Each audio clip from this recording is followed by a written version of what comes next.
Hello दोस्तों, जो हमने करंट अफेयर सीरीज अभी स्टार्ट की है जिसमें हम डेली 5 टॉपिक कवर कर रहे हैं जो कि इंडियन एक्सप्रेस, द हिंदू या पीआईबी या किसी गवर्नमेंट स्कीम से रिलेटेड होते हैं। उस सीरीज में या उस श्रृंखला में हम आगे बढ़ते हैं और आज देखते हैं कि 21 जून को कौन कौन से इंपॉर्टेंट टॉपिक थे जो हमें एग्जाम के दृष्टिकोण से जानना हमारे लिए ज़रूरी था। तो सबसे पहला हमारा टॉपिक जो हमने सेलेक्ट किया इंडिया पोस्ट पेमेंट बैंक है। पहला है हमारा इंडिया पोस्ट पेमेंट बैंक। इसमें हम देखेंगे कि पोस्ट पेमेंट बैंक क्या है, क्यों न्यूज में है और इसके कार्य क्या हैं। ठीक है। फिर दूसरा हमारा टॉपिक है भारत का कोर क्षेत्र, इंडिया कोर सेक्टर। इसमें देखेंगे कि कोर सेक्टर किसे कहते हैं, कोर सेक्टर क्यों न्यूज में है, कोर सेक्टर में जो है अभी बढ़ोतरी देखी गई है या कमी देखी गई, इन सारे पहलुओं को देखेंगे। फिर उसके बाद देखेंगे कि यूके असिस्टेड डाइंग बिल क्या है जो अभी न्यूज में रहा है, जिसको अभी हाल ही में ब्रिटिश पार्लियामेंट में पास किया गया है। इसके क्या क्या प्रोविजन है और इसकी क्या विशेषता है, किस तरीके से ये और अन्य देशों पर प्रभाव डालेगा और भारत के लिए भी ये पॉइंट क्यों इंपॉर्टेंट है। फिर हमारा फोर्थ टॉपिक है कि HAL जो कंपनी है इसको जो है पूर्ण रॉकेट प्रौद्योगिकी जो है इसरो ट्रांसफर करने वाला है। इससे जो है ये HAL जो है हिंदुस्तान एरोनॉटिक्स लिमिटेड पहली भारतीय कंपनी बन गई है जिसको जो है रॉकेट प्रौद्योगिकी जो है इसरो ट्रांसफर कर रहा है, जो कि छोटे रॉकेट के प्रक्षेपण से संबंधित है। ठीक है। फिर उसके बाद हमारा लास्ट टॉपिक जो है नॉन NPT जो है परमाणु अप्रसार संधि या नॉन प्रोलिफरेशन ट्रीटी है, जो कि अभी ईरान इजराइल कॉन्फ्लिक्ट को लेकर न्यूज में ज्यादा रही है, क्योंकि ईरान में ऐसी भी मांग की गई है कि ईरान जो है NPT संधि से खुद को बाहर करने वाला है, जिससे जो उस पर परमाणु हथियारों के डेवलपमेंट को लेकर प्रतिबंध लगे हैं या परमाणु संबंधी जो पदार्थ है उनके उपयोग को लेकर जो प्रतिबंध लगे हैं, उससे जो है इस संधि से बाहर निकलने के बाद वो प्रतिबंध समाप्त हो जाएंगे। उसके ऊपर जो लीगली बाइंड अभी जो भी प्रोविजन है वो खत्म हो जाएंगे। तो ऐसी डिमांड वहां पर उठ रही है, इसलिए ये NPT भी न्यूज में रहा। तो ये हमारे 5 टॉपिक है। तो हम सबसे पहले आते हैं अपने फर्स्ट टॉपिक पे, इंडिया पोस्ट पेमेंट बैंक पे। तो इंडिया पोस्ट पेमेंट बैंक इसलिए न्यूज में है कि अभी आज जो है इसको फाइनेंस मिनिस्ट्री ने यानी वित्तीय सेवा विभाग ने जो है डिजिटल भुगतान बैंक में या डिजिटल भुगतान पुरस्कार 2024-25 दिया है, जिसको इसकी सर्विस के लिए इतने ज्यादा समावेशी विकास में इसकी सहभागिता यानी पार्टिसिपेशन के लिए इसको ये प्राइज दिया गया है। तो डिजिटल भुगतान पुरस्कार जो है 2025 जो 24-25 है ये इंडिया पोस्ट पेमेंट बैंक को दिया गया। इसको जो है हमारे फाइनेंस मिनिस्टर ने इन्हें दिया है। ठीक है। तो ये इसलिए बोल रहे हैं कि आपसे प्रीलिम्स में या एक सेंटेंस में किसी क्वेश्चन के एक सेंटेंस में पूछा जा सकता है। ठीक है। फिर इसमें इसके प्रदर्शन के लिए क्योंकि ये कहीं ना कहीं समावेशी विकास में बहुत इंपॉर्टेंट भूमिका निभाता है, क्योंकि जो इंडिया पोस्ट पेमेंट बैंक है इसकी पहुंच जो है ग्रामीण क्षेत्रों में बहुत ज्यादा है और डीप है, क्योंकि इसके पास 2 लाख से ज्यादा डाकियों का नेटवर्क है और कम से कम 1.5 लाख जो है ग्रामीण क्षेत्रों में इनकी जो पोस्टल बैंक है इनकी इकाइयां स्थापित हैं। जो कि पहले जो पोस्टल विभाग था उसी को जो है उसी में जो बैंकिंग सुविधाओं को जो समाहित किया गया, उसके बाद जो है डिजिटल पेमेंट बैंक बनाया गया। आगे हम देखेंगे कि कौन सी समिति इससे रिलेटेड है और इसके काम क्या है, इसकी लिमिटेशन क्या है और किस तरह से ये भूमिका निभाता है। तो इसमें देखा हमने कि 2 लाख से अधिक जो है डाकिया ग्रामीण सेवकों की सहायता से ये अपने कार्य करता है, खासतौर से ऐसे क्षेत्रों में जहां पर मेन स्टेज की जो बैंकिंग है या जो मेन स्ट्रीम बैंकिंग है वो अपनी सुविधाएं पहुंचाने में असमर्थ रहती है। वहां पर ये डाकियों की मदद से या डाक विभाग के जो पोस्टल ऑफिस है उनकी मदद से आसानी से सेवाएं पहुंचाई जा सकती हैं, जो छोटे स्तर की सेवाएं होती हैं। अब इंडिया पोस्ट पेमेंट बैंक पे अगर हम थोड़ा सा ब्रीफली डिटेल में देखें कि ये क्या है, तो ये लॉन्च किया गया 30 जनवरी 2017 को। ठीक है।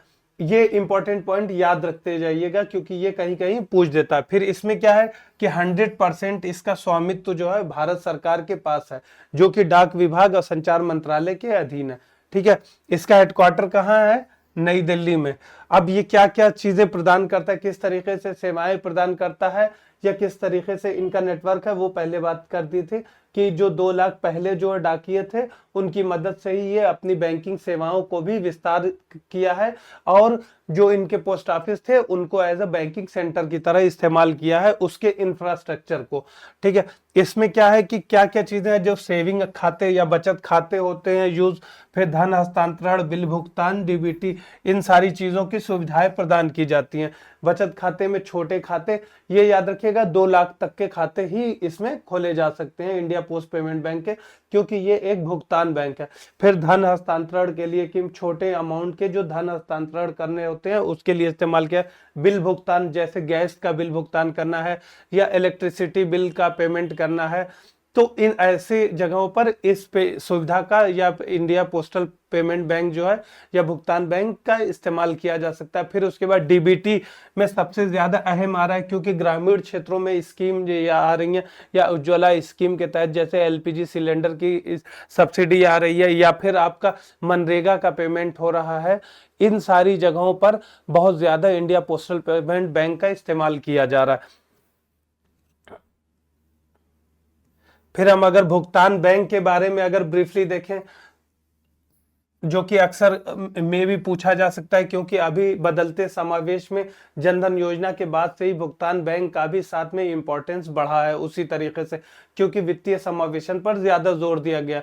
तो सिंपल सी बात है कि जब जनधन योजना शुरू हुई तो वित्तीय समावेशन की बात हुई, तो सबसे पहले इंपॉर्टेंट ये बात उठी थी कि कौन सी ऐसी एंटिटी स्थापित किया जाए जिससे जो है अब शहरों में टीयर 1, टीयर 2 या मेगा सिटीज में या मेट्रो सिटीज में बैंकिंग सुविधाएं पहुंचाना आसान है, लेकिन दूर दराज क्षेत्रों में जैसे छत्तीसगढ़ के अबुझमाड़ क्षेत्र में या फिर किसी डिस्ट्रिक्ट के इंटीरियर क्षेत्रों में इन सुविधाओं को, बैंकिंग सुविधाओं को पहुंचाना ज्यादा कठिन होता।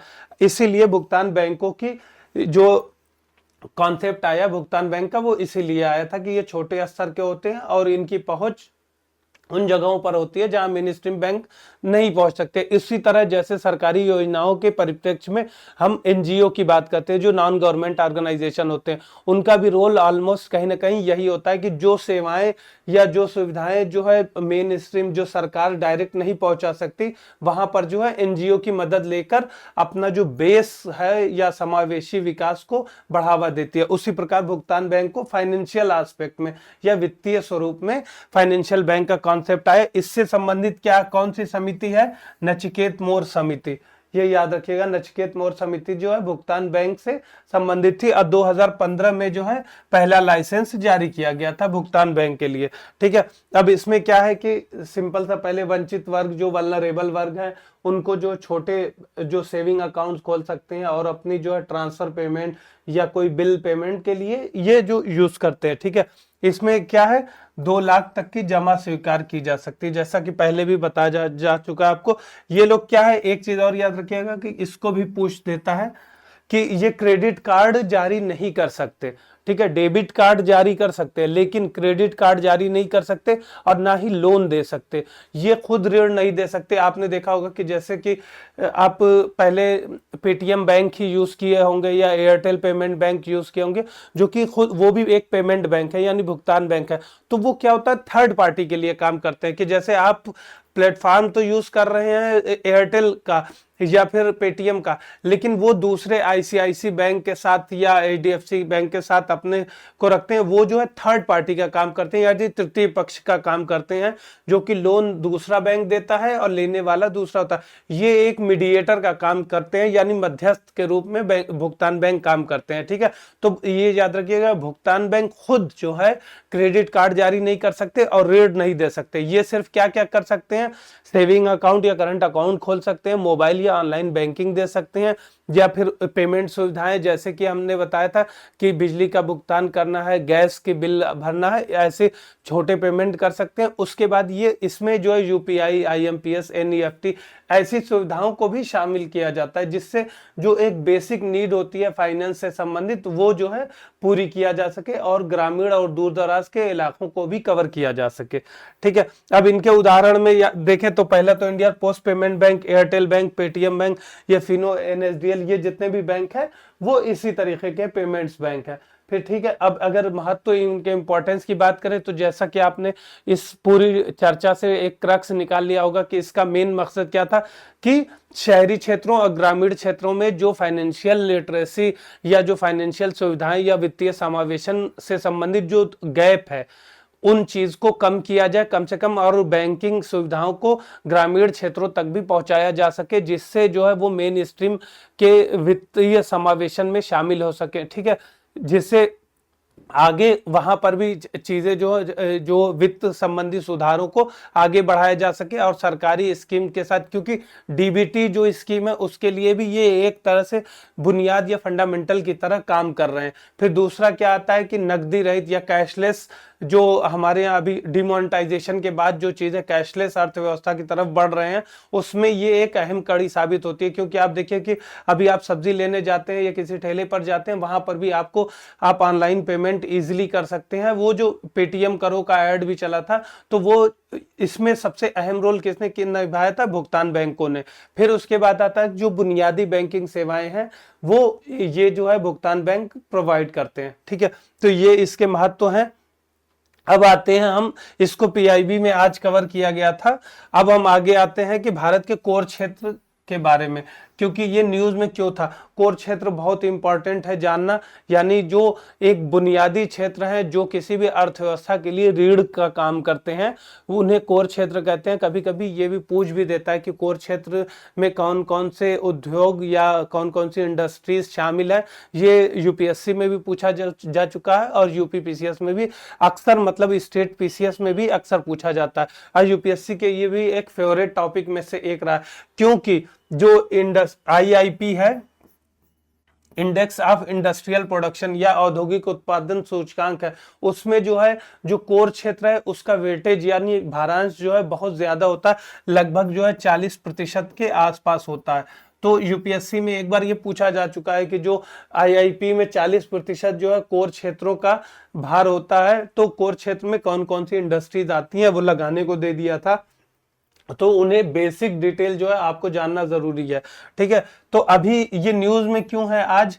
क्योंकि कोर सेक्टर में जो वृद्धि है 2025 में पिछले 7 महीनों में 0.7% की गिरावट देखी गई है, जो कि 9 महीने में सबसे निचले स्तर की ये गिरावट है। इसलिए ये न्यूज में है कि क्यों इसमें जो है गिरावट देखी गई, उसके पीछे जो है क्या वजह रही है। तो हमने ये देखा कि गिरावट का जो रीजन है, जो इलेक्ट्रिसिटी में जो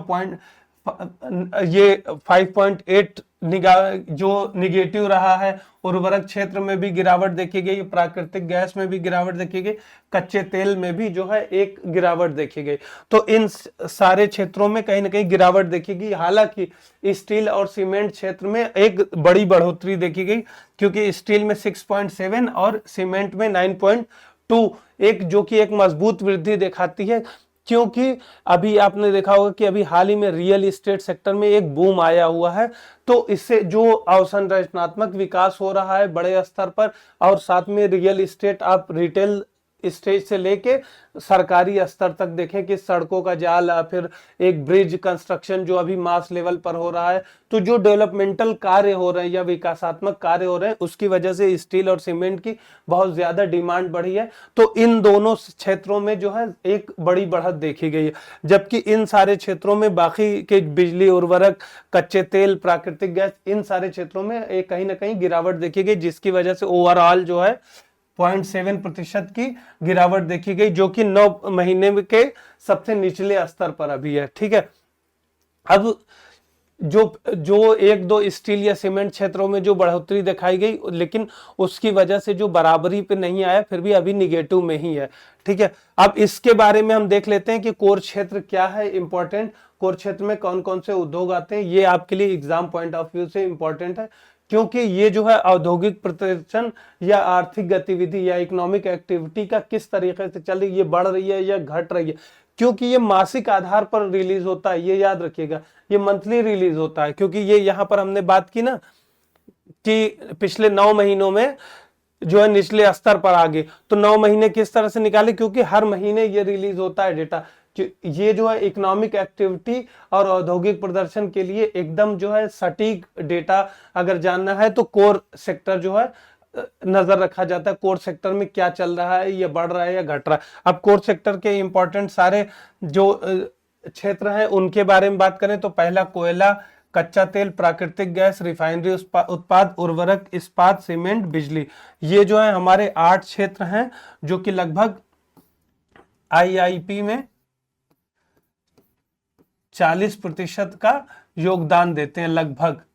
ठीक है, तो ये 8 सेक्टर याद रखिएगा। कम से कम अगर इसमें कोई नया सेक्टर जोड़ते हैं, अगर आपसे पूछा जाता है तो आप एलिमिनेट कर सके। जैसे जो यूपीएससी में प्रीवियस ईयर क्वेश्चन में पूछा गया था तो उसमें टेक्सटाइल या कपड़ा उद्योग को रखा गया था और ऑप्शन इस तरह से दिए थे कि अगर आप कपड़ा उद्योग के ऑप्शन को हटाते हैं तो अपने आप आंसर निकल जाता था। ठीक है, तो ये आप याद रखिएगा कि जो कोर क्षेत्र है वो कौन कौन से क्षेत्र आते हैं। अब इनका जो है सामूहिक रूप से औद्योगिक उत्पादन सूचकांक में कितना है, 40.27% योगदान है लगभग, जो कि बढ़ता घटता रहता है लेकिन 38 से लेके 42 के बीच में रहता ही रहता है। ठीक है, अब इन क्षेत्रों को कौन जो निकालता है, कोर क्षेत्रों का जो विकास किस प्रकार हो रहा है इसके संबंधित रिपोर्ट कौन निकालता है, वाणिज्य एवं उद्योग मंत्रालय यानी कॉमर्स एंड इंडस्ट्री जो मिनिस्ट्री है वो निकालती है। ठीक है, अब इसका क्या है, औद्योगिक प्रदर्शन और आर्थिक गतिविधि को मापने के लिए। ठीक है, फिर उसके बाद जो क्योंकि इंडस्ट्रियल जो इंडेक्स ऑफ इंडस्ट्रियल प्रोडक्शन या औद्योगिक उत्पादन सूचकांक होता है उसमें जो है 40% का वेटेज लगभग होता है, तो उसके आईआईपी के भी बढ़ने घटने में इन क्षेत्रों की भूमिका बहुत ज्यादा अहम होती है। ठीक है, अब जो है ये क्या है, ये इसका अगर महत्व की बात करें कि इसका इंपॉर्टेंस क्या है, तो जैसा कि पहले बात किया था कि इससे जो है चाहे विनिर्माण हो या आर्थिक विकास हो या आर्थिक स्थिरता की बात हो या बुनियादी ढांचे का विकास, क्योंकि आपने कोर सेक्टर में सारे जो इंपॉर्टेंट बेसिक फंडामेंटल सेक्टर है वो शामिल किए जाते हैं, तो इससे हमें एग्जैक्ट एक आइडिया लगता है कि देश जो है विकास के पथ पर जो है कितनी कितनी स्पीड से है, यानी उसकी जो प्रगति की स्पीड है वो क्या है, या फिर किस कौन सा जो सेक्टर है वो बूम कर रहा है या कौन सा सेक्टर पीछे जा रहा है। ठीक है, तो इसके लिए ये इंपॉर्टेंट होता है किसी भी देश की आर्थिक प्रगति को मापने के लिए। इसी का जो प्रभाव आगे जो है हमारे सकल घरेलू उत्पाद या मुद्रास्फीति या रोजगार की स्थिति यानी एम्प्लॉयमेंट की स्थिति, इन सब चीजें जो है ये सारी चीजें इस डेटा के अकॉर्डिंग ही प्रभावित होती हैं। जैसे अगर हमारा कोर सेक्टर गिरेगा तो अपने आप जो है कहीं ना कहीं प्रोडक्शन कम हो रहा है, प्रोडक्शन कम हो रहा है मतलब कि जो प्रोडक्शन कम होने का मतलब सीधा सीधा असर है कि एम्प्लॉयमेंट पर असर यानी रोजगार पर असर पड़ेगा। अब अगर आगे हम बात औद्योगिक उत्पादन सूचकांक या आईआईपी के बारे में बात करें जो कि शॉर्ट में देख लेते हैं, तो ये भी एक प्रमुख आर्थिक संकेतक है जिसमें जो अर्थव्यवस्था के विभिन्न क्षेत्रों को जैसे विनिर्माण है, खनन है या माइनिंग है या बिजली इलेक्ट्रिसिटी, इन सारी चीजों में जो भी वृद्धि दर है उसको मापने के लिए इस्तेमाल किया जा सकता है। ठीक है, इसको कौन निकालता है, राष्ट्रीय सांख्यिकी कार्यालय।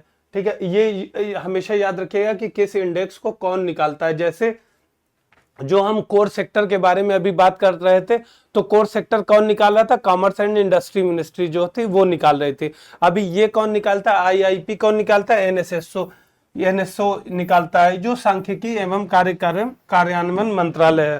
ठीक है, ये कौन सा आधार वर्ष कौन सा यूज करता है, 2011-12। ये याद रखिएगा कि अभी इसमें चेंजेस आ गए हैं, अभी जो है इसको 22-23 की आधार वर्ष 2022-23 करने के लिए नोटिफिकेशन आ चुका है, और जो है इसके बारे में आज ही देखेंगे कि मेंस के जो सीरीज है उसमें कवर करेंगे कि आधार वर्ष को क्यों चेंज किया जाता है हर 10 साल में। पहले तो स्टार्टिंग में 5 साल के लिए था, फिर बीच में पहले 10 साल था, फिर 5 साल हुआ, फिर से अभी 10 साल ही हो गया। तो 2022-23 को कर दिया गया है नोटिफिकेशन ये, लेकिन जो अभी डेटा आया है उसमें जो है 2011-12 को ही कंसीडर किया गया है। आगे के जो डेटा आएंगे उसमें जो है 2022-23 होगा। अब इसके मुख्य घटक के बारे में बात करें तो कौन कौन से इंपॉर्टेंट कंपोनेंट इसके हैं, तो माइनिंग है, मैन्युफैक्चरिंग है और इलेक्ट्रिसिटी है। ये तीनों जो हैं हमारे इंपॉर्टेंट इसके एस्पेक्ट है। इसमें शामिल कौन कौन सी चीजें होती हैं, वो प्राथमिक वस्तुएं, पूंजीगत वस्तुएं, यानी एक मोटा मोटा देख लीजिए कि इन सारी चीजों से समझ जाएंगे कि सारी चीजें जो कि बुनियादी चीजें हैं उन सब चीजों को यूज किया जा सकता है। जैसे वस्तुएं हैं, मशीनरी है, इन सारी चीजों को यूज किया जाता है, सिवाय खाद्य पदार्थों को। खाद्य पदार्थों को इसमें जो है शामिल नहीं किया जा सकता क्योंकि वो ज्यादा वोलेटाइल होते हैं और वो पेरिशेबल होते हैं, उनसे एग्जैक्ट जो है नहीं यूज होता, तो उसको जो है कंज्यूमर प्राइस इंडेक्स जो या उपभोक्ता मूल्य सूचकांक वहां पर निकाला जाता है। ठीक है, इसमें जो है आईआईपी में क्या है, सिर्फ पूंजीगत वस्तुएं, सहायक सामग्री मतलब जो चीजें यूज हो रही हैं किसी प्रोडक्ट को बनाने के लिए, उन सारी चीजों को, बुनियादी ढांचा या निर्माण में प्रयुक्त होने वाले सामान, उपभोक्ता के लिए टिकाऊ वस्तुएं और गैर टिकाऊ वस्तुएं, तो इन सारी चीजों को इसमें ऐड किया जाता है। फिर आईआईपी का महत्व क्या होता है, क्योंकि हमने बोला था ना कि इसको जो मंथली या 3 मंथ पे निकाला जाता है, तो इससे क्या होता है, जो शॉर्ट टर्म में चेंजेस आ रहे हैं इकोनॉमी में, जो कि इंपॉर्टेंट है ट्रैक रखना, यानी किसी भी देश की अर्थव्यवस्था को ट्रैक पर रखने के लिए या उसको लगातार नजर बनाए रखने के लिए इस डेटा की जानकारी जो है जरूरी होती है। तो शॉर्ट टर्म में जो चेंजेस होते हैं, जो उत्पादन की मात्रा या प्रोडक्शन बढ़ रहा है या घट रहा है, उसको जानने के लिए आईआईपी एक इंपॉर्टेंट इंडिकेटर का काम करता है। ठीक है, फिर उसके बाद ये एक तरह से बैरोमीटर का काम करता है। ये सारे फैक्ट इसलिए सिर्फ लिखे क्योंकि ये सारे कहीं ना कहीं इंटर रिलेटेड हैं। आपको इसलिए है कि आपके दिमाग में एक बार रहेंगे, तो अगर आप मेंस का आंसर भी लिख रहे होंगे तो आपको एक की टर्म आपके दिमाग में रहेगा कि आप यूज कर सकते हैं और अपने आंसर को और अच्छा बना सकते हैं। फिर उसके बाद क्या है कि आर्थिक नियोजन, नीति निर्माण या निवेश निर्णय लेने में सहायता करता है, जो कि अगर आप रैशनल होकर सोचेंगे तो अगर आपको सारी चीजें डेटा मिल रही है, आप अपनी इकोनॉमी को ट्रैक पे रख रहे हैं, तो वो आपको किस लिए आप ट्रैक पे रख रहे हैं, आपका ट्रैक पे रखने का पर्पस क्या, वो कहीं ना कहीं आर्थिक इकोनॉमिक प्लानिंग करने का यानी आर्थिक नियोजन करने का, पॉलिसी मेकिंग या नीति निर्माण करेंगे। क्योंकि आपको अगर पता चल रहा है कि कोई जो सेक्टर है हमारे यहाँ प्रोडक्शन बढ़ रहा है या घट रहा है, किस सेक्टर में बढ़ रहा है किस सेक्टर में घट रहा है, तो उसका इसी चीज में, जिस सेक्टर में घट रहा है उस जगह जो इन्वेस्टमेंट करेंगे ज्यादा, जिससे वो बढ़े आगे, जिस सेक्टर में बढ़त हो रही है उसमें जो प्लानिंग करेंगे कि और क्या उसको डाइवर्सिफाई किया जा सकता है। तो कुछ फैक्ट्स ऐसे होते हैं जो अगर आप जब एग्जाम में लिख रहे होंगे या फिर जब भी आप पढ़ते हैं तो कुछ फैक्ट्स अपने से भी बना सकते हैं, जो कि एक कॉमन लॉजिकल रैशनल जो फैक्ट होते हैं, जो किसी भी, जैसे अगर आपको पता है कि उत्पादन की कीमतों में जो है अल्पकालिक परिवर्तन या आर्थिक प्रगति को ट्रैक पे रखने के लिए ये जरूरी होता है, तो ये जितने भी फैक्ट हैं ये सारे उसी से ही अपने आप जो है निकल जाएंगे आपके, कि औद्योगिक क्षेत्र के स्वास्थ्य को प्रदर्शित करता है। ठीक है, तो ये सारे फैक्ट ऐसे याद रखिएगा कि आपको लिखने में, एक बार जब आप राइटिंग स्किल अपनी डेवलप कर लेंगे कि किस तरह से किसी डेटा से जो पॉइंट्स निकाले जाते हैं, तो आपको एक आइडिया लग जाएगा कि कैसे निकाला जा सकता है। तो उसमें क्या होगा कि अगर आपके पास 2 डेटा भी होंगे तो 2 डेटा से आप अपना आंसर लिख सकते हैं, क्योंकि उससे ही इनहेरिट कर सकते हैं अपने अपने जो पॉइंट्स हैं वो डिफरेंट पॉइंट्स। ठीक है, अब कोर क्षेत्रों से संबंध के बारे में बात करेंगे तो जो पहले ही बताया था कि 40.2% का लगभग भागीदारी होती है, और ये इस प्रकार से जो देश का औद्योगिक प्रदर्शन है उसके लिए ये एक इंपॉर्टेंट कड़ी साबित होती है। ये द हिंदू की न्यूज थी। अब आते हैं हम नेक्स्ट न्यूज पे, यूके असिस्टेड डाइंग बिल। ठीक है, ये क्या है कि ब्रिटिश पार्लियामेंट में यानी इंग्लैंड और वेल्स में जो असाध्य रूप से वयस्क जो बीमारी से पीड़ित थे यानी लाइलाज बीमारी से पीड़ित थे, उनके लिए कि इच्छा मृत्यु या यूथेनेशिया टाइप का, यूथेनेशिया भी कह सकते हैं, इच्छा मृत्यु से संबंधित है कि उसमें वो अपनी जो है इच्छा मृत्यु खुद से स्वयं की जान ले सकते हैं, या फिर इसमें किस प्रकार के जो आगे जब लागू किया जाएगा तो भी आगे जो रेगुलेशन आएंगे उसमें ज्यादा पता चलेगा डिटेल में। लेकिन अभी यह है कि इस बिल को जो है एक्सेंट यानी मंजूरी मिल गई है। ठीक है, इसके प्रमुख प्रावधान के बारे में बात करें तो इसमें इंपॉर्टेंट ये है, सिर्फ ये 18+ के जो वयस्क हैं उनके लिए ही है। ठीक है, अभी इंडिया के बारे में भी आगे आएंगे तो डिटेल में देख लेंगे कि इंडिया में क्या प्रोविजन है, जो कि इससे रिलेटेड जो अरोड़ा शानबाग का केस है वो बहुत ज्यादा इंपॉर्टेंट है, क्योंकि इंडिया में भी लगातार बहस का ये मुद्दा रहा है कि पहले तो यूथेनेशिया यानी इच्छा मृत्यु एक मुद्दे का टॉपिक रहा है, फिर उसके बाद पैसिव और एक्टिव यानी कि निष्क्रिय और सक्रिय इच्छा मृत्यु, ये भी दोनों जो है पहलू अहम रहे हैं। और फिर इसमें किस तरीके से डिसीजन लिया जाए, इसमें डॉक्टरों की क्या भूमिका होगी, इसमें मनोचिकित्सक की क्या भूमिका होगी, इसमें जो है रोगी की स्वयं क्या भूमिका होगी और रोगी के परिवार या जो संबंधित रिश्तेदार हैं उनकी क्या भूमिका है। ठीक है, तो इसमें हम आते हैं तो सबसे पहले प्रावधान क्या है कि 18+ जो वयस्क है उन पर ही लागू होगा, और जिनकी जीवन प्रत्याशा जो है 6 महीने से कम है। ठीक है। अब ये पता कैसे चलेगा, इसमें जो है 2 डॉक्टरों और एक विशेषज्ञ पैनल होगा, ठीक है।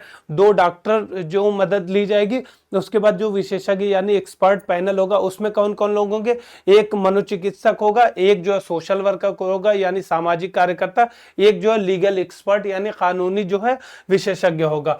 इन लोगों की जब अनुमति मिल जाएगी उसके बाद जो है ये प्रोसेस आगे बढ़ेगा। और उसके बाद इसमें क्या है, मरीज को खुद से ही ये दवा लेनी पड़ेगी, जो इच्छा मृत्यु की है वो उसको खुद से ही लेनी पड़ेगी। ये भी इंपॉर्टेंट याद रखिएगा, ठीक है। इसमें क्या है कि विकलांगों के लिए जो है अलग से प्रोविजन किया गया, स्वतंत्र अधिवक्ता और फिर विकलांगता सलाहकार बोर्ड जैसे सुरक्षा उपाय भी है, कि ऐसा नहीं कि विकलांगों के केस में इसमें ज्यादा जो है संवेदनशीलता रखनी पड़ती है, और विकलांग क्योंकि वल्नरेबल ज्यादा होते हैं, ऐसा इसलिए किया गया कि विकलांग के लिए अलग से एक सलाहकार बोर्ड भी इसमें रखा जाएगा। अब आगे आते हैं इंपॉर्टेंट कि अब ये जो बिल बना है तो इस पर लोगों की प्रतिक्रिया क्या है। कुछ सिंपल सी बात है कि अगर मृत्यु की बात हो रही है, स्वयं से मृत्यु दी जाए या फिर डॉक्टरों द्वारा मृत्यु के जो प्रोसेस है उसको अपनाया जाए, तो इसकी जो है मतलब चर्चा होना एक आम मतलब बेसिक फैक्ट है कि इस पर चर्चा होगी ही, कि ये मुद्दा जो है कितना सही है, कितना मतलब ये एक्ट है वो कितना सही है, किस हद तक गलत है। क्योंकि अब आगे हम आएंगे तो सुप्रीम कोर्ट ने भी कहा है कि अगर जो सम्मान पूर्वक मृत्यु का जो अधिकार है वो भारत में भी जो है आर्टिकल 21 यानी अनुच्छेद 21 के तहत जो है जीवन के अधिकार के अंतर्गत शामिल है, ठीक है। तो इसमें मुद्दा इसकी संवेदनशीलता को लेकर है और इसके इन्फोर्समेंट और इम्प्लीमेंट को लेकर है कि किस तरीके से इसे लागू किया जाएगा और किस तरह से इसकी जो मतलब एक बेसिक फैक्ट है, क्रक्स है कि इसका मिसयूज या दुरुपयोग ना होने पाए, इस चीज को भी किस तरह से कर्टेल किया जाएगा यानी उस पर नियंत्रण किया जाएगा, ठीक है। अब इसमें क्या है कि क्योंकि अभी लेबर पार्टी है तो लेबर पार्टी का इस पर रुख जो है न्यूट्रल अभी आया है, ठीक है। ये आपके लिए एग्जाम पॉइंट ऑफ व्यू से इतना इंपॉर्टेंट नहीं है कि किस पार्टी का क्या रुख है, बस इतना जानिए कि इंग्लैंड में अभी पास हुआ तो आपसे इंडिया के पर्सपेक्टिव में पूछ सकता है, ठीक है। अब आगे इससे पहले ये एक बार जो कानून बन जाएगा कहां कहां पर अभी ये अवेलेबल है, वो जो है कनाडा, न्यूजीलैंड, स्पेन और जो है कई अमेरिकी राज्यों में, क्योंकि अमेरिका में राज्यों का ये विषय है इससे संबंधित कानून बनाना। तो क्योंकि अमेरिका में याद रखिएगा संविधान जो है राज्यों का अलग है, केंद्र यानी जो संघीय कानून है वो अलग है, ठीक है। तो वहां पर राज्यों के जो कानून के तहत कई जगह इच्छा मृत्यु का प्रावधान किया गया। अब अगर इसमें आते हैं हम लर्निंग कॉर्नर यानी इसमें जो इंपॉर्टेंट फैक्ट याद रखने वाले या इंडिया पर्सपेक्टिव से देखें हम, तो इच्छा मृत्यु किसे कहते हैं कि सिंपल सा जो लोग असाध्य बीमारी से कोई पीड़ित है, जैसे अरोड़ा शानबाग के ही केस में देखा गया था कि कई सालों से वो जो है कोमा में थी और वो मृत्यु के ही समान जो है पड़ी थी। अब वो ऐसे में क्या होता है कि कहीं ना कहीं जो रोगी होता है वो असाध्य बीमारियों से जब पीड़ित होता है तो ज्यादा तकलीफ में रहता है, तो इसका मतलब पीछे लॉजिक ये है कि उसकी तकलीफ को कम किया जाए, इसी तरह से कि उससे जो भी लाइफ सपोर्टिंग जो अपरेटस लगे हैं, चाहे ऑक्सीजन लगी हो या इन चीजों को हटा दिया जाए जो कि सिर्फ उसी पर ही निर्भर रहते हैं, तो वो हटा दिया जाए जिससे जो है रोगी को शांतिपूर्वक जो है मृत्यु हो सके, ठीक है। इसमें क्या आता है, सक्रिय निष्क्रिय, ये 2 प्रकार की इच्छा मृत्यु, जैसे पहली बात किया था सक्रिय जैसे वर्ड से ही सिंपली डिफाइंड है कि प्रत्यक्ष इसमें कार्यवाही की जाती है। इसमें क्या होता है कि इंजेक्शन लगा सकते हैं या फिर जो लाइफ सपोर्टिंग जो भी है कोई भी चीज उसको हटाया जा सकता है। इन सारी चीजों के लिए जो है सक्रिय इच्छा मृत्यु, इसमें क्या होता है कि इंजेक्शन दे देते हैं, ये इंडिया में इलीगल है, ठीक है। ये याद रखिए, सक्रिय इच्छा मृत्यु इंडिया में लीगल नहीं है। जो निष्क्रिय इच्छा मृत्यु है वो जो है इसमें शामिल होती है। निष्क्रिय इच्छा मृत्यु में क्या है कि आपने कुछ किया नहीं, जैसे सक्रिय इच्छा मृत्यु में बताया कि इंजेक्शन दे दिया जिससे जो है मृत्यु हो सकती है, ठीक है। फिर निष्क्रिय में क्या किया कि जो भी ऑक्सीजन है उस ऑक्सीजन सप्लाई हटा दिया या फिर उनकी जो भी दवाइयां चल रही थी उन दवाइयों को बंद कर दिया, जिससे जो है रोगी की मृत्यु हो सकती है या हो जाएगी। ठीक है, तो ऐसे में क्या होता है कि जो रक्षक प्रणाली है या चिकित्सीय उपचार जो भी चल रहे हैं उनको खत्म कर दिया जाए। इसको जो 2018 में लागू किया गया था, वैध बनाया गया था, लेकिन ये भी इसके लिए कई प्रोविजन बनाए थे कि जिससे इसका मिसयूज ना होने पाए। ठीक है, इससे संबंधित कौन सा जो वो है मुख्य मामला, वो कॉमन काज बनाम भारत संघ है, जो कि 2018 का है, जिसमें जो हमने पहले बात की थी कि सुप्रीम कोर्ट ने कहा था कि ये अनुच्छेद 21 के तहत जीवन का अधिकार है। ठीक है, तो आर्टिकल 21 जो है सबसे इंपॉर्टेंट है, आप ये याद रखिएगा। अभी रिसेंट में जो डेवलपमेंट हो रहे हैं, जैसे आर्टिकल 21 के तहत जो है इंटरनेट का अधिकार या फिर राइट टू रिपेयर, कई चीजें ऐसी हैं जो आर्टिकल 21 के अंदर आ रही हैं, और टाइम टू टाइम हर साल जो है कम से कम 2 से 3 फैक्ट जो है आर्टिकल 21 यानी जीवन के अधिकार के तहत जो है शामिल की जा रही हैं। जैसे स्वच्छ पर्यावरण का अधिकार, जो अभी जलवायु परिवर्तन की दिशा में जिस तरह से पूरी दुनिया बढ़ रही है, उसमें ऐसे में ये भी इंपॉर्टेंट हो जाता है। तो आर्टिकल 21 को पूरा अच्छे से तैयार रखिएगा आप एग्जाम पॉइंट ऑफ व्यू से। अब इसमें क्या होता है कि इसमें क्या क्या जो लिविंग विल्स बनाई जाती है या जो इच्छा मृत्यु के लिए कानूनी प्रावधान बनाया जाता है कि अगर जो है मरीज जो है किसी असाध्य रोग से है, तो उस पर जो है जीवन प्रणाली को, जो उसकी रक्षक प्रणाली को रोका जाता है, उसके लिए क्या होता है कि मेडिकल बोर्ड बनाया जाता है, और जो उस क्षेत्र के अधिकारी होते हैं जैसे डीएम है, उसका भी सहमति आवश्यक होती है। इसमें क्या होता है कि इसके लिए शर्तें क्या है, रोगी असाध्य या लाइलाज बीमारी से पीड़ित होना चाहिए और 2 मेडिकल बोर्ड द्वारा जो है उसे अनुमोदित किया जाना चाहिए, जिसमें जो है परिवार और रिश्तेदारों की सहमति और जिला मजिस्ट्रेट, इन दोनों की सहमति अनिवार्य है। वर्तमान इसीलिए इतना ज्यादा इसको टफ बनाया गया है जिससे इसका जो है मिसयूज न किया जा सके। इसी वजह से सक्रिय तो अभी भी प्रतिबंधित है, निष्क्रिय में इतना टफ प्रोसेस इसलिए बनाया गया कि इसके दुरुपयोग को रोका जा सके, और बहुत ज्यादा जो जरूरत हो कि कोई जब कोई भी उम्मीद ही ना हो किसी रोगी के बचने की, ऐसी स्थिति में हम जो निष्क्रिय इच्छा मृत्यु प्रावधान का उपयोग कर सके। अब हम नेक्स्ट टॉपिक पे आते हैं, जो HAL को पूर्ण रॉकेट प्रौद्योगिकी हासिल करने वाली पहली जो कंपनी बनी है। तो इसमें क्या हुआ था कि इसरो ने इसके लिए मतलब ओपन बिडिंग की थी कि अगर कोई कंपनी, इसका ये था कि जो छोटे या कम भार के जो सैटेलाइट हैं और लो अर्थ ऑर्बिट में है, जिनसे कोई खतरा नहीं हो सकता और जो कॉमर्शियलाइज किए जा सकते हैं, तो वैसी टेक्नोलॉजी ट्रांसफर करने के लिए कि जो स्टेप वाइज जो है टेक्नोलॉजी ट्रांसफर करे इसरो, और उससे जो है एक जो है इनकम या इकोनॉमिकली वायबल इस टेक्नोलॉजी को भी बनाया जा सके। क्योंकि जैसे इसरो का प्रक्षेपण पद्धति बहुत ज्यादा स्ट्रांग हो चुकी है और ये प्रूवन मतलब टेक्नोलॉजी हो चुकी है, क्योंकि इतने ज्यादा पहले ही इसरो ने प्रक्षेपण कर चुके हैं, जिससे जो है इस टेक्नोलॉजी को अब कॉमर्शियलाइज किया जा सकता है। उसी कड़ी में जो है इसरो ने जो है बिडिंग की थी, ओपन बिडिंग, जिसमें हिंदुस्तान एरोनॉटिक्स लिमिटेड HAL को जो है इस बोली के विजेता बना है।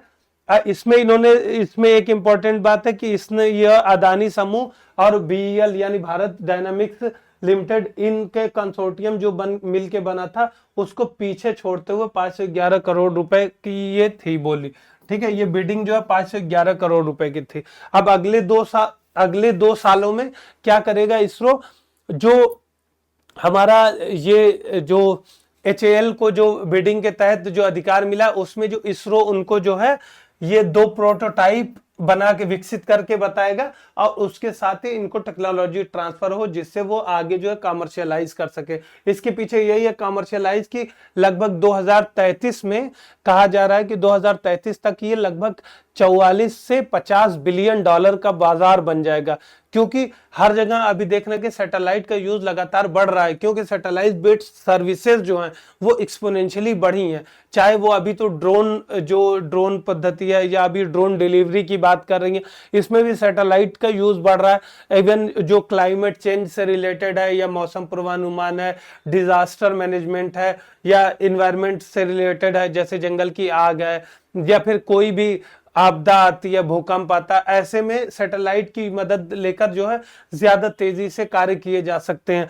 तो वैसी जगह इंपॉर्टेंट हुआ है कि कमर्शियल में, बाजारों में भी यूज हो रहा है, आपदा, इन्वायरमेंट, मौसम पूर्वानुमान, इन सब जगहों पर भी अभी सैटेलाइट का यूज बढ़ रहा है। तो ऐसे में इस जो बढ़ती हुई मार्केट है उसको कमर्शियली जो इंडिया को भी यूज करने के लिए, कि इंडिया भी, क्योंकि इंडिया एक सक्रिय भागीदार है इस क्षेत्र में जो स्पेस टेक्नोलॉजी क्षेत्र है, इसीलिए अभी स्टेप बाय स्टेप जो है इसरो अपनी जो टेक्नोलॉजी है इसको कमर्शियलाइज कर रहा है। उसी कड़ी में इसने HAL को ये टेक्नोलॉजी ट्रांसफर करने की ये बिडिंग को मंजूरी दी है। इसमें क्या इनका टारगेट क्या है कि 500 किलोग्राम तक के, जो 500 किलोग्राम तक के उपग्रह हैं उनको लोअर अर्थ ऑर्बिट यानी पृथ्वी की निचली कक्षा तक प्रक्षेपित करने के लिए ये कार्य मतलब इनको मतलब सहायता करना है। इसमें टारगेट क्या है कि हर साल जो है एक साल में 6 से 12 जो है लघु सैटेलाइट या लघु उपग्रहों का प्रक्षेपण के लिए मदद करना है।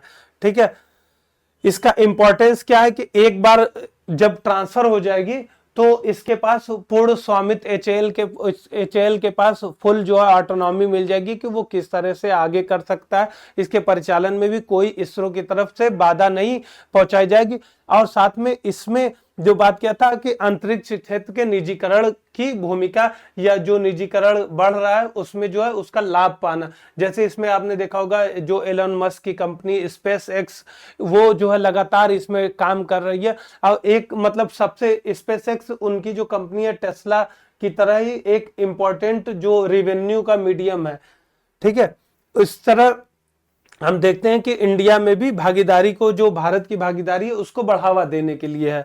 ठीक है, अब ये छोटे ग्रहों के साथ क्या फायदा होता है, छोटे उपग्रहों के साथ इनकी तीव्र तैनाती कर देते हैं और उनके प्रक्षेपण की लागत कम होती है। फिर ठीक है, फिर उसके बाद नेक्स्ट फैक्ट आता है कि 2033 तक जैसे $44 बिलियन की स्पेस जो इकोनॉमी बनने वाली है उसमें इंडिया के भी रोल को मजबूत करता है। ठीक है, अब फिर उसके बाद जो वैश्विक वाणिज्यिक अंतरिक्ष, जैसे हमने बताया था कि एलोन मस्क की स्पेस एक्स है और फिर यूरोपीय कई अंतरिक्ष एजेंसियां जो हैं इसमें प्राइवेटाइजेशन की तरफ बढ़ रही हैं, उसी तरह इसरो, उसी कड़ी में इसरो भी इस जो स्पेस इकोनॉमी है उसमें जो एक अहम भागीदार बनने के लिए अपना प्राइवेटाइजेशन कर रही है, जिससे भारत को भी लाभ आगे मिल सके। अब इसरो के प्रक्षेपण यान जो स्पेस लॉन्च व्हीकल है उनके बारे में अगर शॉर्ट में देखें तो ये बस आप ब्रीफली देखते जाइएगा कि इसरो क्या है कि ये काम जो है तकरीबन 1960 से ही अपना प्रक्षेपण यान की तरफ जो है इसरो काम कर रहा है। उसमें हम देखते हैं कि जो सैटेलाइट लॉन्च व्हीकल जो है सबसे पहला यहां पर हुआ था। अभी हम देखते हैं कि PSLV सबसे ज्यादा फेमस है, उसी से ज्यादातर लॉन्च किए जाते हैं, वो प्रूवन है। लेकिन उससे सबसे पहले अगर हम कड़ी की बात करें तो SLV था, यानी सैटेलाइट लॉन्च व्हीकल था, जो कि 1980 के दशक में यूज किया गया था। इससे सफल प्रक्षेपण किया गया था। इसमें कौन सा किया गया था, रोहिणी उपग्रह को किया गया था। ठीक है, ये जो है 4 चरणों में किया जाता था और इसमें क्या है, ठोस प्रणोदक का यूज किया जा सकता था जाता था। ये जो प्रोपल्शन रॉकेट होते हैं या ठोस, इसके बारे में अगर बात करें तो जैसे आप PSLV की बात करते हैं तो PSLV में 4 चरण होते हैं। पहले सॉलिड होता है, फिर लिक्विड होता है, फिर सॉलिड होता है, फिर लिक्विड होता है। तो सॉलिड इसलिए यूज या ठोस प्रणोदक का इस्तेमाल इसलिए किया जा सकता है कि इससे जो सॉलिड का जो थ्रस्ट होता है, यानी जो इनिशियल पुश होता है, वो ज्यादा तेज होता है, हाई होता है। इसलिए जो है फर्स्ट स्टेज जो होता है वो सॉलिड होता है। जो फर्स्ट स्टेज होता है वो सॉलिड यूज किया जाता है सिर्फ हाई थ्रस्ट के लिए। ठीक है, अब इसको बंद कर दिया गया है। उसके बाद आते हैं सेकंड पे। तो सेकंड में ऑगमेंटेड सैटेलाइट लॉन्च व्हीकल थी SLV। इसमें क्या था कि पेलोड क्षमता को बढ़ाया गया था। जो SLV था वो कम क्षमता का था, SLV में जो है उसकी क्षमता में वृद्धि की गई थी। ठीक है, अब ये इसका टाइम पीरियड क्या था, ये 1987 से 1994 के बीच में था। शुरुआती असफल रहे लेकिन बाद में सफल हुए, क्योंकि ये सिंपल सा लॉजिक है कि जब जैसे जैसे नेक्स्ट फेज की टेक्नोलॉजी आएगी तो उसमें क्या होगा, इफेक्टिविटी बढ़ेगी, उनका जो पेलोड बढ़ेगा, उनकी टेक्नोलॉजी कम, मतलब ईंधन की जो क्षमता बढ़ेगी, ईंधन का भार घटेगा। तो ये सारी चीजें अपने आप बाई बाय डिफॉल्ट अगर आप सोचेंगे कि अगर कोई पुरानी टेक्नोलॉजी है और नई टेक्नोलॉजी है तो उसमें क्या चेंजेस आने चाहिए और क्या चेंजेस आ सकते हैं। ठीक है, कैसे अभी मोबाइल की बात करें, अभी हम सिंपल सा लॉजिक लेते हैं कि मोबाइल की अगर बात करें तो मोबाइल जो पहले थे आज से 10 साल या 15 साल पहले थे और जो अब है उनमें क्या होगा, उनका वजन घटेगा, उनकी स्पीड बढ़ेगी, उनकी जो वर्किंग फंक्शनलिटी है उनकी स्पीड तेज होगी, वर्किंग फंक्शनलिटी के जो ऑप्शन है वो और ज्यादा डाइवर्सिफाई हो जाएंगे, यही सारी चीजें होंगी, स्पीड होंगे, उस पर फीचर्स ऐड होंगे। ठीक है, तो इसमें क्या होगा कि अगर नई टेक्नोलॉजी है तो वो ज्यादा वजन ले जा पाएगी, उनकी स्पीड तेज होगी, उनका जो इफेक्टिविटी या प्रिसीजन ज्यादा होगा, सटीकता ज्यादा होगी। ठीक है, जो ईंधन का भार कम होगा लेकिन उनका असर या प्रभाव ज्यादा होगा। ये सारी टेक्नोलॉजी अपना आगे बढ़ती जाएंगी, ये सारी ज्यादा दूरी तक ले जा सकेंगे। जो सैटेलाइट लॉन्च व्हीकल में अगर हम मानते हैं कि 400 से 500 किलोमीटर ऊपर लेके जाते थे, अभी जो है आगे लेके जीएसएलवी में हम देखते हैं कि 36,000 किलोमीटर तक ऊपर लेके जा रहे हैं।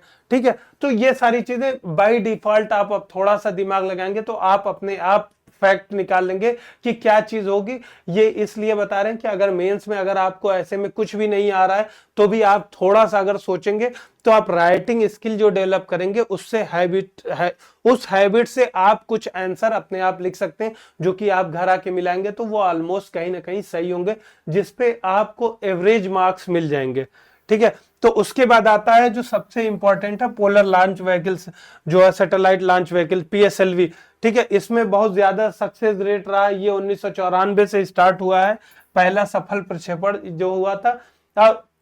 इंडिया ने पीएसएलवी के थ्रू जो छोटे लघु उपग्रह है या लोअर अर्थ ऑर्बिट को तो छोड़िए, इससे जो है जीएसएलवी सैटेलाइट भी लॉन्च किया है। ठीक है, अब इसमें क्या है कि अगर पीएसएलवी के थ्रू जो जियो सिंक्रोनस ऑर्बिट में अगर छोड़ेंगे तो उनका वेट जो है वो कम हो जाएगा।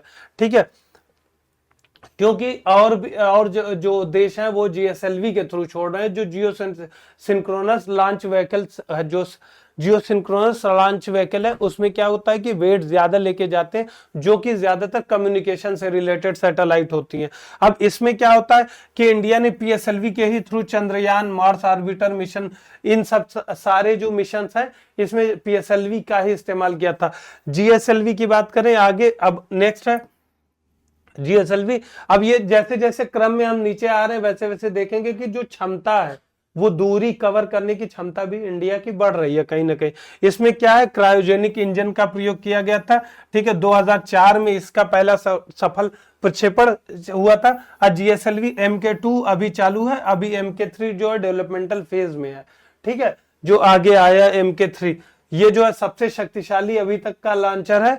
ठीक है, इसमें पेलोड ले जाने की क्षमता 4 टन से अधिक मानी गई है कि 4 टन से ज्यादा लेके जा सकता है। और जो आगे के जो मिशन है, चाहे चंद्रयान से संबंधित या गगनयान से संबंधित या अन्य उपग्रहों को ट्रैक करने के लिए या अन्य ग्रहों को ट्रैक करने के लिए जो भी मिशन चल रहे हैं, वो इसमें जीएसएलवी मार्क 3 का यूज करने की ज्यादा संभावना इस्तेमाल की जा रही है।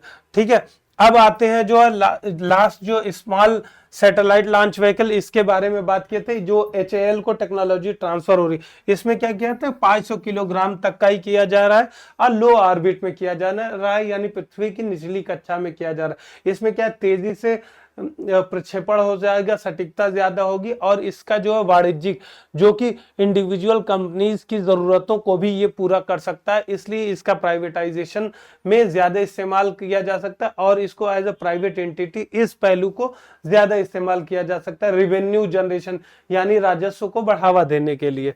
ठीक है, अभी विकासाधीन कौन कौन सी है, अभी डेवलपमेंट फेज में कौन कौन सी है इंडिया में, तो रीयूजेबल जो लॉन्च व्हीकल है, जो कि आपने देखा होगा स्पेसएक्स भी इसमें काम किया था, अभी उसको शुरुआती सक्सेस भी मिली है। कई ऐसे सैटेलाइट उन्होंने लॉन्च किए हैं जिनमें रीयूजेबल जो लॉन्च व्हीकल का यूज किया गया। रीयूजेबल लॉन्च व्हीकल का मतलब क्या होता है कि जैसे एक बार लॉन्च किया तो जो हमारा लॉन्चिंग का जो भी चीजें, एक तरह से आप जैसे कि इसको इस तरह से समझ सकते हैं, पुनः प्रयोज्य या रीयूजेबल का मतलब कि एक ही मशीन को या एक ही स्थिति को कई बार जो इस्तेमाल करना रॉकेट लॉन्च के लिए, बार बार हमें पूरा सेटअप ना बनाना पड़े। जैसे कि एक बार हमने लॉन्च किया, अब फिर उसको जो है फिर वो पुरानी स्थिति में ही वापस आ जाए, तो उसको बोलते हैं रीयूजेबल लॉन्च व्हीकल। अभी ये प्रोटोटाइप फेज में है, अभी इसका जो है टेस्टिंग चल रही है, आगे देखते हैं कि ये कब तक सक्सेसफुल फॉर्म जो है अपनाता है। ठीक है, अमेरिका में तो ये सक्सेस हो चुका है, अमेरिका में कई इस तरीके के जो लॉन्च व्हीकल हैं वो लॉन्च किए जा चुके हैं। ठीक है, अब हम आते हैं नेक्स्ट जो हमारा टॉपिक है, ये न्यूक्लियर प्रोलिफरेशन ट्रीटी यानी एनपीटी पर। ये जैसे जैसे ईरान और इजराइल के बीच में संघर्ष बढ़ता जा रहा है, जो कि कहीं ना कहीं शुरुआती मुद्दा से अगर बात करें तो 1990 के दशक से इजराइल जो है रट्टा मार रहा है कि ईरान के पास जो है ये न्यूक्लियर मिसाइल है, न्यूक्लियर मिसाइल जो है या न्यूक्लियर वेपन्स डेवलपमेंट हो जाएगा, 2 महीने में हो जाएगा, 2 दिन में हो जाएगा, 2 हफ्ते में हो जाएगा, वो चल रहा है, वो अपना उनका इशू है। लेकिन जो मेन है, जो बुनियाद है, वो उसी बुनियाद पे कर रहा है, क्योंकि ईरान जो है एनपीटी का मेंबर है, जो नॉन प्रोलिफरेशन या परमाणु अप्रसार संधि है, जिसके तहत जो है देशों को, उन देशों को जो देश परमाणु संपन्न नहीं थे, कब तक 1967 तक जो देश परमाणु संपन्न नहीं थे, उन देशों को आगे परमाणु हथियारों को बनाने या निर्माण के से रोका जाए, और जो 5 देश उस टाइम में संपन्न थे उनसे ये उम्मीद की गई कि वो दूसरे अन्य देशों को ट्रांसफर न कर सके। लेकिन उसके बाद भी हमने देखा कि इंडिया पाकिस्तान तो मेंबर ही नहीं है, फिर इजराइल भी मेंबर नहीं, इंडिया पाकिस्तान ने तो पूरा अपना चरणबद्ध तरीके से, इंडिया ने खास तौर से देखा कि इंडिया ने स्माइलिंग बुद्धा या फिर आगे जितने भी हमारे जो मिशन रहे हैं उसके तहत हमने, या पोखरण मिशन रहा है उसके तहत हमने एक सीरीज में एक मतलब जिम्मेदार देश की तरह डेवलप किया अपना, जिसका हम जो है परमाणु अपना जो विद्युत में या एनर्जी सेक्टर में ज्यादातर शांतिपूर्ण उपयोग के लिए कर रहे हैं यूज। लेकिन अगर पाकिस्तान और इजराइल की बात करें तो इन दोनों देश को कैसे परमाणु बम जो मिला है, कैसे इन्होंने बनाया, उसका आज तक किसी को पता नहीं है। ये सिर्फ इसी, अगर मतलब इंटरनेशनल पॉलिटिक्स की बात करें तो ये सब पूरा मतलब एक तरह से घुमाव, एक चक्रव्यूह टाइप का है कि उसमें कब किसके पास, आप किसके पाले में है, दूसरा देश किसके पाले में है। तो ऐसे में क्या होता है कि टेक्नोलॉजी जो है पाना आसान हो जाता है। तो यहां पर जो पहले इजराइल ईरान एक साथ थे, अब रजा शाह पहलवी के टाइम की बात करेंगे तो ये दोनों एक ही साथ थे, बाकी सारे देश अलग थे। लेकिन अभी जो है जब से वहां रिवॉल्यूशन हुई है, जो अभी लीडर, जो सुप्रीम लीडर का कॉन्सेप्ट आया है, उसके बाद से देखा गया कि इजराइल और ईरान के बीच में दुश्मनी शुरू हुई है, और दुश्मनी के आगे फिर बुनियाद में जो अहम कड़ी साबित हुआ है वो परमाणु हथियारों के डेवलपमेंट को लेकर, जो एक परस्पर जो मतलब कहीं ना कहीं दोनों देशों के बीच में असहमति आई है, वो उसको लेकर हुई है। अभी ये स्टार्ट जब इजराइल का फिलिस्तीन के साथ चल रहा था, उसमें ईरान और हिजबुल्लाह की भूमिका को लेने के बाद ही, देखे जाने के बाद ही ये मतलब कहीं ना कहीं फैक्ट पता था लोगों को कि आगे आने वाले टाइम में जो है इजराइल और ईरान के बीच में डायरेक्ट वार होने की संभावना बहुत ज्यादा है, जो कि नेगोशिएशन के बीच में ही इजराइल द्वारा वार शुरू करके स्टार्ट कर दी गई है अभी।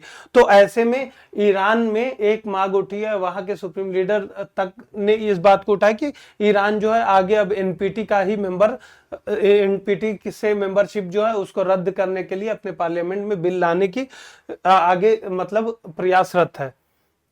अब इससे क्या होगा कि ईरान जो है अगर इससे अलग हो जाता है तो अंतरराष्ट्रीय संधि की जो बाध्यता है उससे समाप्त हो जाएगी। सिंपली है कि जब उसका मेंबर ही नहीं है तो उसके जो क्लॉज को फॉलो करने की कोई जो लीगल लायबिलिटी हो, यानी वैधानिक तौर पर जो बाध्यता होती है वो खत्म हो जाती है। बाकी जो इंटरनेशनल पॉलिटिक्स की बात करें तो वैधानिक बाध्यता जैसी कोई चीज ही नहीं होती। अगर आपके पास पावर है तो आप सब कुछ कर सकते हैं, अगर आपके पास पावर नहीं है तो आप कुछ नहीं कर सकते, आप चाहे मेंबर हो चाहे नहीं हो। ये सारी चीजें ढकोसलेबाजी की हैं। बाकी चीजें इंपॉर्टेंट ये है कि आपके पास कितनी पावर है। अगर आपके पास पावर है, आप जो है स्ट्रेटजिकली या इकोनॉमिकली साउंड है, आपकी आर्मी जो है साउंड है, तो आपको पूरी दुनिया में कोई आपको डिक्टेट नहीं कर सकता। अगर आप कमजोर पड़ रहे हैं तो आप मेंबर हैं या नहीं है, आप क्या कर रहे हैं, इससे कोई फर्क नहीं पड़ता। आपके ऊपर प्रेशर बनाया जाएगा, आपको पीछे हटना पड़ेगा। तो इंपॉर्टेंट ये है कि आप कितना मजबूत हैं इंटरनेशनल प्लेटफॉर्म पर, वो सबसे ज्यादा अहम है। तो ये सारी चीजें एक मतलब अगर हम लीगल टर्म की बात कर रहे हैं वहां पर ये सारी चीजें हम हमारे लिए एग्जाम पॉइंट ऑफ व्यू से लिखने के लिए एक बात है, एक मतलब पॉइंट्स है कि ईरान अगर एनपीटी से बाहर निकल जाएगा तो वो वैधानिक रूप से बाध्य नहीं रहेगा और वो परमाणु हथियार अपने डेवलप कर सकता है। ठीक है, इसमें क्या है कि जो एनपीटी की साइन की जा सकती है तो उसमें आईएई जो इंटरनेशनल एटॉमिक एनर्जी एसोसिएशन है इसके तहत निगरानी रखी जाती है, जो कि यही मॉनिटर करता है। वो भी अपने आप खत्म हो जाएगा जब वो मेंबर ही नहीं रहा, तो आईएई जो ई है जो है वो कैसे निगरानी रखेगा, उसकी जो लीगल लायबिलिटी है वही खत्म हो जाएगी निगरानी और निरीक्षण की। ठीक है, तो इससे जो ट्रांसपेरेंसी संबंधित चिंताएं आगे बढ़ेंगी कि कोई देश क्या कर रहा है, क्योंकि आप जब है जो अभी जो इंस्पेक्शन कर पा रहे हैं वो तब इंस्पेक्शन नहीं कर पाएंगे, फिर इससे जो है कहीं ना कहीं और ज्यादा जो मध्य पूर्व के देश हैं उनके बीच में एक जो है असंतुलन की स्थिति होगा और जो है वोलेटाइल जो है क्षेत्र और अस्थिर हो जाएगा। ठीक है, अब इसके क्षेत्रीय निहितार्थ के बारे में बात करेंगे, वो तो इसका जो इमीडिएट प्रभाव क्या होगा। ठीक है, ये 3 पॉइंट आ गए। अब इसके क्षेत्रीय निहितार्थ क्या होंगे, तो अब जैसे कि अन्य देश है, जब ईरान खुलेआम बनाएगा तो अन्य देश जो है, क्योंकि ईरान शिया लीडिंग ग्रुप है, उसी तरह सुन्नी लीडिंग ग्रुप जो है सऊदी, तो दोनों सऊदी अरब और ईरान के बीच में जो अभी टसल चल रही है, अभी तो ये प्रॉक्सी वार टाइप का खेल रहे हैं, क्योंकि सऊदी अरब कहीं ना कहीं जो है अमेरिका का ही एक डोमेन है या अमेरिका के ही छत्र छाया में काम कर रहा है, जो कि बाई प्रॉक्सी, क्योंकि अमेरिका इजराइल की छत्र छाया में काम कर रहा है, तो इजराइल की ही छत्र छाया में जो सऊदी अरब है या संयुक्त राज्य ये अमीरात है, ये सारे देश जो अरब के बहरैन या जॉर्डन, ये सारे देश जो है कहीं ना कहीं इजराइल की ही छत्र छाया में काम कर रहे हैं। तो ये यहां पर भी जो है परमाणु बम बनाने की या न्यूक्लियर बम बनाने की एक होड़ मच सकती है, क्योंकि जब ईरान अगर उस ट्रीटी से हट जाएगा तो इन देशों में भी इस चीज को बढ़त मिल सकती है। और अगर ऐसा होता है तो अगर हम अपने पिछले एक्सपीरियंसेस की बात करें, जो हम हिस्ट्री पढ़ते हैं, तो हमने देखा कि किस तरह से पाकिस्तान में इतनी तेजी से डेवलपमेंट हो गया। उनके यहाँ अभी छोटी छोटी मशीनें नहीं बन पा रही, वो इंपोर्ट कर, लेकिन उन्होंने परमाणु हथियार बना लिया, वो भी 70 से ज्यादा। तो वो कैसे बनाया वो किसी को नहीं पता।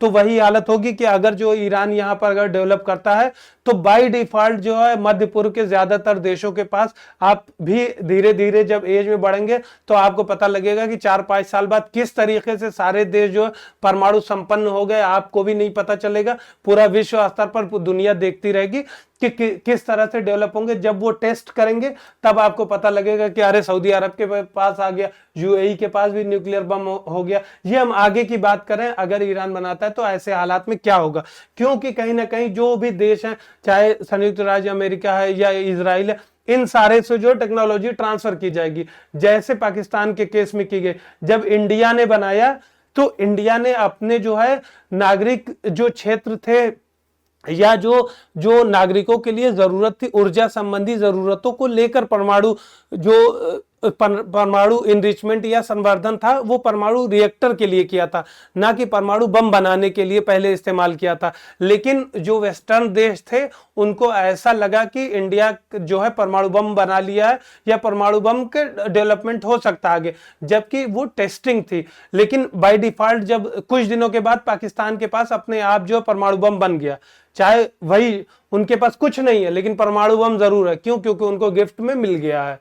ठीक है, तो इसी तरह जो है अरब के कई देशों को कब गिफ्ट में मिल जाएगा वो हम आगे कह नहीं सकते। ठीक है, तो ये जो है क्षेत्र ही पूरे अस्थिर होने की संभावना बढ़ जाएगी। ठीक है, ऐसे में क्या होगा कि अभी तो इंटरफेरेंस है, पूरा जो मध्य पूर्व के देश हैं वहां पेट्रोलियम की वजह से कहीं ना कहीं वो वेस्टर्न यूरोपियन देशों के और फिर अमेरिकी देशों के वो एक तरह से कहीं ना कहीं गुलाम बन रखे हैं। तो वो चीजें और ज्यादा उनका इंटरफेरेंस बढ़ जाएगा, क्योंकि अभी देखिए तो उनके सारे के नेवल बेस या नौसैनिक अड्डे या सैन्य अड्डे इन देशों में आपको मिल जाएंगे। इसका वैश्विक परिणाम ये होगा कि एक तो संधि ही कमजोर हो जाएगी, क्योंकि जैसे बताया हमने कि अगर एक देश बनाएगा तो 4 देशों के पास अपने आप गिफ्ट में मिल जाएगा उसको बराबरी करने के लिए, तो उससे क्षेत्र पूरा अस्थिर हो जाएगा। और जो संधि का जो मुख्य वो है, जो क्रक्स है, सार है, वही खत्म हो जाएगा। फिर उसके बाद क्या होगा कि कूटनीतिक ध्रुवीकरण होगा, जैसा कि अभी बात किया था हमने कि इससे प्रतिक्रियाएं किस प्रकार हो सकती है कि अमेरिका और इजराइल कुछ देशों के पक्ष में आ जाएंगे, कुछ देशों के पक्ष में रूस या चीन आएंगे और फिर एक जो है बैटल ग्राउंड बना देंगे, युद्ध का मैदान। क्योंकि ऐसे में इन देशों को फायदा होता है, क्योंकि जब कोई भी युद्ध तीसरे पक्ष के क्षेत्र में लड़ा जाता है तो कहीं ना कहीं सबसे ज्यादा नुकसान उन देशों को होता है जो उसके भागीदारी नहीं होते, और जो प्रॉक्सी में लड़ रहे होते उनको तो सिर्फ एक कहीं ना कहीं हथियार दे रहे हैं, वो भी हथियार बेचते हैं। इनफैक्ट ऐसा नहीं कि वो गिफ्ट दे रहे हैं, वो उसका भी कीमत वसूलते हैं, उसके बदले जो आपके पेट्रोलियम जो रिजर्व है उस पर कब्जा करेंगे, अन्य चीजों पर कब्जा करेंगे आपसे पैसे। तो कहीं ना कहीं इंटरफेरेंस से जो थर्ड पार्टी होती है जहां पर युद्ध लड़ा जाता है उसी का ही नुकसान होता है, जैसे कि अभी हम लोग जो है अरब क्षेत्र का हालत देख रहे हैं। ठीक है, अब ईरान के लिए जो इंपॉर्टेंट है कि अगर मतलब ईरान ऐसा करता है तो क्या है कि उस पर सैंक्शन और बढ़ जाएंगे, सैन्य भेद्यता भी बढ़ जाएगी, क्योंकि अभी एनपीटी की वजह से जो है कई देश इसको, जैसे इजराइल जो भी अटैक कर रहा है उसको इलीगल कह रहे हैं, या वहां पर जो न्यूक्लियर रिएक्टर पर जो अटैक हुए हैं, चाहे अराक रिएक्टर पर है या फर्दो रिएक्टर पर बात चल रही है, तो इन सब जगहों पर जो अटैक हो रहे हैं उनको कहीं ना कहीं वर्ल्ड विश्व स्तर पर लोग जो है, हर देश जो है इसकी निंदा किया है और इसको इलीगल का। लेकिन अगर एनपीटी से बाहर निकल जाएगा ईरान तो ये सारी चीजें जो है वैध कही जा सकती हैं, क्योंकि एक देश अगर डेवलप कर रहा है तो दूसरे देश अपनी आत्म सुरक्षा की बात कहकर इस चीज को, हमले को अपने वैध हमला कह सकता है। तो ये दोनों हो जाएंगे, एक आर्थिक एक सैन्य, ये दोनों क्षेत्र जो है ईरान के लिए हानिकारक साबित हो सकते हैं। फिर अगर हम एनपीटी के बारे में शॉर्ट्स में अगर बात करें तो ये जो है 1967 के बाद हुई थी, इफेक्टिव जो है 1970 में हुई थी। ठीक है, वो जो 5 देश थे उन्हीं को हथियार संपन्न माना गया था, बाद में ये 3 शामिल हुए, इंडिया, पाकिस्तान और इजराइल। अब ये 1970 में लागू हुई, 1968 में जो है अपनाया गया था इसे। अब ये क्या है कि 191 देश अभी शामिल है, इसमें क्या है कि भारत, पाकिस्तान, इजराइल और नॉर्थ कोरिया, ये जो है 4 देश नहीं है, बस इन 4 देश का नाम याद रखिएगा, बाकी देश जितने भी आए वो इसमें शामिल है। ठीक है, इसके 3 इंपॉर्टेंट पिलर थे, क्या था कि अप्रसार का बता दिया था हमें कि जिन देशों के पास है उन देशों को दूसरे देशों को सप्लाई नहीं करना है या टेक्नोलॉजी ट्रांसफर नहीं करना है, और जिन देशों के पास नहीं है उन देशों को डेवलपमेंट करने से या परमाणु बम बनाने से रोकना है। ये 2 हो गया। तीसरा क्या है कि इसमें जो है इस बात पर सहमत होंगे कि कोई भी देश जो है इसमें जो है सहायता आगे न करे। ठीक है, तो ये तो हमारे अप्रसार से संबंधित हो गए। फिर निरस्त्रीकरण का मतलब ये था कि सद्भावनापूर्ण में जो भी देश हैं, जो अभी इवन अब एनपीटी का गोल ये भी था कि जिन देशों के पास हैं, जैसे स्टार्ट ट्रीटी रशिया और अमेरिका के बीच में भी हुई थी, जिसमें जो है परमाणुओं का क्रमिक रूप से या जो परमाणु हथियार और अन्य जो हथियार हैं उनको कम करना था। लेकिन हमने देखा है कि अभी जैसे जैसे आगे बढ़ रहे हैं वैसे वैसे हथियारों की संख्या बढ़ ही रही है सभी देशों में। और अभी जो हाल ही में सिपरी की रिपोर्ट आई है जो कि परमाणु हथियारों से संबंधित है, उसमें बताया गया कि चाइना ने एक्सपोनेंशियली अपने हथियारों को बढ़ाया है। ठीक है, अब आता है डिसआर्मामेंट या निरस्त्रीकरण की बात, दूसरा पॉइंट। तो इसमें क्या है कि सभी देशों को हथियार जो डेवलपमेंट करने से रोकना और फिर सद्भावनापूर्ण वार्ता के माध्यम से देशों को जो हथियार अवेलेबल है उनको भी कम करना है या उसको डिसमेंटल करना है। ठीक है, फिर उसके बाद तीसरा क्या है, परमाणु ऊर्जा का शांतिपूर्ण उपयोग, यही भारत कर रहा था। तो सभी वेस्टर्न देशों ने सिर्फ ये समझा कि कहीं भारत परमाणु बम न बना ले, इसी के चलते पाकिस्तान को उन्होंने ट्रांसफर कर दिया। ये जो है इंपॉर्टेंट है, भारत इसी कार्य के लिए सिर्फ यूज किया है अपने परमाणु ऊर्जा जो टेक्नोलॉजी है, सिर्फ इसके लिए। तो ये जो है इसका शांतिपूर्ण उद्देश्यों के लिए, ऊर्जा संबंधी जरूरतों के लिए देश जो है इसको डेवलप कर सकते हैं, इसमें जो है ट्रांसफर किया जा सकता है। ठीक है, तो ये हमारे 3 पिलर थे एनपीटी के। इसीलिए इंडिया शुरुआती दोनों सो ही एनपीटी का अपोज किया, इंडिया ने हमेशा एनपीटी का, क्योंकि इसको जो है एक विभेदनकारी जो है संधि इंडिया कहता रहा है, क्योंकि इसमें जो 5 देशों को जो उस समय परमाणु संपन्न थे उनको जो अनप्रोपोर्शनलिटी या इनप्रोपोर्शनेट तरीके से उनको जो है ज्यादा महत्व दिया गया है, बशर्ते जिन देशों के पास नहीं था उस समय उन देशों को एक मतलब सेकंड टियर के या द्वितीय श्रेणी के देश के रूप में जो है समझा गया है। तो इसका भारत ने अपोज किया।